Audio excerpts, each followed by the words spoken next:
அன்பார்ந்த சகோதர சகோதரிகளே,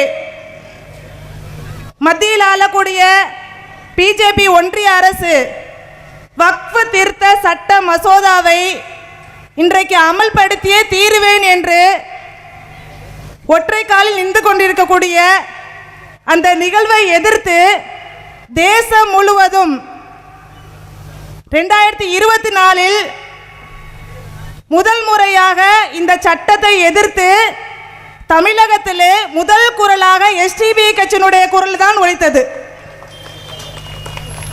இந்த சட்டம் இந்த மக்களுக்கு எந்த அளவிற்கு பாதிப்பை உண்டாக்கும், இந்த சட்டத்தால் எங்களுக்கு எந்த ஒரு பலனும் அல்ல, மாறாக இந்த சட்டத்தின் மூலமாக இங்கு வாழக்கூடிய இஸ்லாமிய மக்களுடைய உரிமைகள் அனைத்தும் பறிக்கப்படும் என்று தெளிவாக மக்களுக்கு மத்தியில் முதல் குரலாக எஸ்டிபி கட்சியினுடைய குரல் தான் கடந்த 8 மாதங்களுக்கு முன்னாக ஒலித்தது. இன்றும் தொடர்ச்சியாக பல ஆர்ப்பாட்டங்களையும் மாநாடுகளையும் பொதுக்கூட்டங்களையும் எஸ்டிபி கட்சியினுடைய தலைமையின் கீழாக இன்றைக்கு நாடு முழுவதும் தொடர்ந்து நடைபெற்றிருக்கு. இன்றைக்கு மத்திய அரசு இந்த வக்ஃப் திருத்த சட்ட மசோதா வந்த உடனே தான் நமக்கு எதிராக செயல்படுறார்கள் அப்படின்னு சொல்லி நிறைய மக்கள் நினைச்சிட்டு இருக்காங்க. ஆனால் இவர்களுடைய நோக்கம் ஆர்எஸ்எஸ் சங்க பரிவார கூட்டங்களுடைய அஜெண்டாவை இங்க நிறைவேற்றுறது தான். ஆர்எஸ்எஸ் உடைய அரசியல் பிரிவு தான் பிஜேபி. அவர்களுடைய நோக்கம் இந்த நாட்டில் இருக்கக்கூடிய மக்களை பிளவுபடுத்தி மதவாத அரசியலை உண்டு பண்ணி என்ன செய்யறாங்க, இங்க அப்படிப்பட்ட ஒரு பிளவான ஒரு நிலையை ஏற்படுத்துவதற்கு உண்டான ஆட்சியை தான் மத்தியில் ஆளக்கூடிய ஒன்றிய அரசு செஞ்சுக்கிட்டு இருக்கு. இவர்களுடைய தேர்தல் அஜெண்டா என்ன? பாபரி பள்ளியோட இடம் தேசம் முழுவதும் பார்த்துக்கிட்டு இருக்கும் பொழுது பாபரி பள்ளியை இடித்தார்கள். இந்த ஒட்டுமொத்த சமூகமும் நீதியை எதிர்பார்த்து நீதிமன்றத்தை நாடி நின்ற பொழுது நீதி மறுக்கப்பட்ட ஒரு சமூகமாக இன்றைக்கு ஆக்கப்பட்டிருக்கிறது. இடித்தவர்களுக்கு நீதி இன்றைக்கு அங்க ராமர் கோவில் கட்டப்பட்டிருக்கு. அடுத்ததாக இவர்கள் சொன்ன ஒரு முக்கியமான எடுத்த சட்டம் முத்தலாக் தடை சட்டம். சரி, இந்த முத்தலாக் தடை சட்டம் வாழக்கூடிய இஸ்லாமிய பெண்கள் நாம கேட்டதான்னு பார்த்தா இல்ல. ஆனா இவர்கள் சொன்ன கருத்து இஸ்லாமிய பெண்களுடைய பாதுகாப்புக்காக நாங்க இந்த சட்டத்தை கொண்டு வரோம்னு சொன்னாங்க. நாங்க கேட்கிறோம், 2002 குஜராத்தில் நடந்த கலவரத்தின் போது 2000க்கு மேற்பட்ட இஸ்லாமிய பெண்கள் கூட்டு பாலியல் வன்கொடுமை செய்யப்பட்டு கொலை செய்யப்பட்டார்கள். அப்ப நீங்க தான் ஆட்சியில் இருந்தீங்க அந்த மாநிலத்தில். இன்றைக்கு இத்தனை ஆண்டுகளுக்கு பிறகு அந்த தீர்ப்பை எல்லாத்தையும் முடிச்சு வச்சிருச்சு உச்ச நீதிமன்றம். யாருக்குமே தண்டனை வழங்கல, பாதிக்கப்பட்டவர்களுக்கு நீதி கிடைக்கல, நிவாரணம் கூட கிடைக்கல. அடுத்ததாக இவர்கள் சொல்வது எது? சிஏ என்ஆர்சி இல்லைங்களா? சிஏ என்ஆர்சியை கொண்டு வந்து குடியுரிமை திருத்த சட்டத்தை அமல்படுத்தி இந்த நாட்டில் இருக்கக்கூடிய சிறுபான்மை மக்களை வெளியேற்றுவோங்கிற ஒரே நோக்கத்துக்காக சிஏ என்ஆர்சி அமல்படுத்துவோன்னு சொன்னாங்க. அப்படிப்பட்ட ஒரு சட்டம் எங்களுக்கு தேவையில்லைன்னு சொல்லி என்ன பண்ணோம்? மிகப்பெரிய ஒரு போராட்டம், இந்த நாடு ஸ்தம்பிக்கக்கூடிய ஒரு போராட்டத்தை 86 வயதான ஒரு பெண்ணு முதல்ல ஆரம்பிச்சாங்க, ஷாஹின் பாக்கன்னு. நாடு முழுவதும் அந்த போராட்டம் வெடிச்சிச்சு இல்லைங்களா?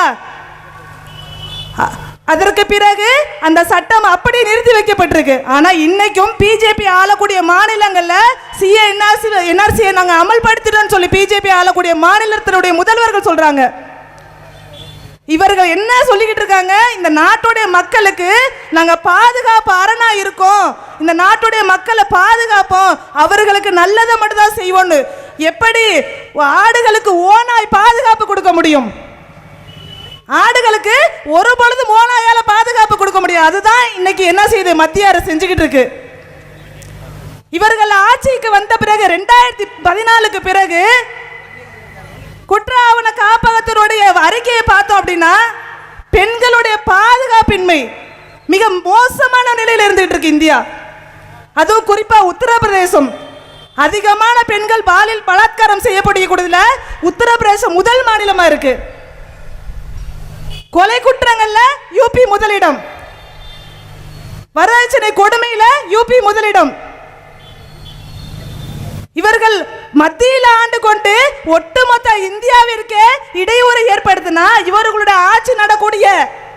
மாநிலங்கள்ல அங்க இருக்கக்கூடிய எந்த மக்களுக்கும் பாதுகாப்பு இல்லை. இவர்கள் ஏதோ இஸ்லாமியர்களுக்கு மட்டும் எதிரி கிடையாது, ஒட்டுமொத்த இந்த சமூகத்திற்கு எதிரியானவர்கள்.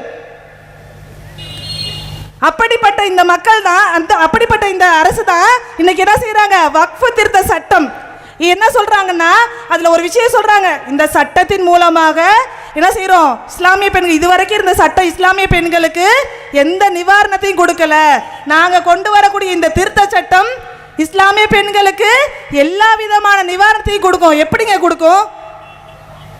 நீங்க சொல்லக்கூடிய சிம்பிளா ஒன்று சொல்லணும்னா, இந்த திருத்த சட்டம் வந்துச்சு அப்படின்னா ஒட்டுமொத்த அதிகாரமும் மாவட்டத்துடைய ஆட்சியாளருக்கு போயிடும். எது வக்ஃப் சம்பந்தமா முடிவெடுக்கிற அத்தனை அதிகாரமும் யாருக்கு போகும்? மாவட்டத்துடைய ஆட்சியாளருக்கு போயிடும். அதற்கு பிறகு இந்த சட்டத்தின்படி 12 ஆண்டுகள் ஒரு நபர் வக்ஃபோடைய சொத்தை பயன்படுத்தினா அவருக்கே அந்த நிலம் சொந்தன்ற சட்டம் தான் இவர்கள் சொல்லக்கூடியது. இன்றைக்கு வக்ஃப் சொத்தை பெரிய அளவுல பிரம்மாண்டமா காட்டி என்ன பண்றாங்க, இவர்கள் அடைவதற்கான சதி திட்டத்தை தீட்டிட்டு இருக்காங்க. அந்த அளவுக்கு பிரம்மாண்டமா ஒண்ணு கிடையாது. இவர்கள் மக்களை பிளவுபடுத்தணும், இஸ்லாமியர்களுடைய உரிமைகளை பறிக்கணும், இஸ்லாமியர்களுடைய அத்தனை உரிமைகளை பறிச்சு அவர்களை இந்த நாட்டில் 2ஆம் தர குடிமக்களை ஆக்குவதற்கான வேலைகளை மத்திய அரசு செஞ்சுக்கிட்டு இருக்கு. நாங்க இங்க ஒரே ஒரு விஷயத்தை பதிவு பண்றோம், உங்களுடைய இந்த சல்லித்தனமான இந்த வேலைகள்லாம் எஸ்டிபி கட்சியோடைய ஒரு சகோதரர் இருக்கிற வரைக்கும் என்ன செய்யாது, இந்த இந்தியாவில் உங்களால செயல்படுத்த முடியாது. இந்த சமூகம் போராட்ட குணம் கொண்ட சமூகம். எங்களுக்கு எதிராக நீங்க சட்டங்கள் போட்டாலும் திட்டங்கள் தீட்டினாலும் ஒரு பொழுதும் எங்களுடைய போராட்ட குணங்கள் நீங்க அசைச்சு பார்க்க முடியாது. போராடுவதற்காகவே பிறந்த சமூகமாக இன்னைக்கு மாறிக்கொண்டிருக்கின்றோம். ஒவ்வொரு நாளும் போராட்டம். சரி, வக்ஃப் மூலமாக இந்த சமூகத்துக்கு நல்லது செய்யறேன்றீங்க. நீங்க 2014 ஆட்சிக்கு வந்த பிறகு நீங்க என்ன செஞ்சிருக்கீங்க இந்த ஒட்டுமொத்த இந்தியாவுக்கும்? இன்னைக்கு வேலை வாய்ப்பு இல்லாம எத்தனை நபர்கள் இருக்காங்க தெரியுங்களா? வேலை வாய்ப்பின்மை இல்லை. அதே மாதிரி பட்டினி சாவு எடுத்தோம்னா பட்டினி சாவுல இந்தியா முன்னேறி போயிட்டு இருக்கு. அடிப்படை வசதிகளை செஞ்சு தர முடியாத ஒரு அரசு ஒரு சமூகத்துக்கு நாங்க நல்லது செய்யறோம்னு சொன்னா அது எப்படி இருக்குன்னா, அதை நம்பக்கூடியவர் மிகப்பெரிய முட்டாளா தான் இருக்க முடியும். கண்டிப்பாக இந்த சமூகம் உங்களுடைய இந்த பாசாங்குக்கு ஒரு பொழுதும் நம்பி என்ன செய்யாது, அடிப்படையாது.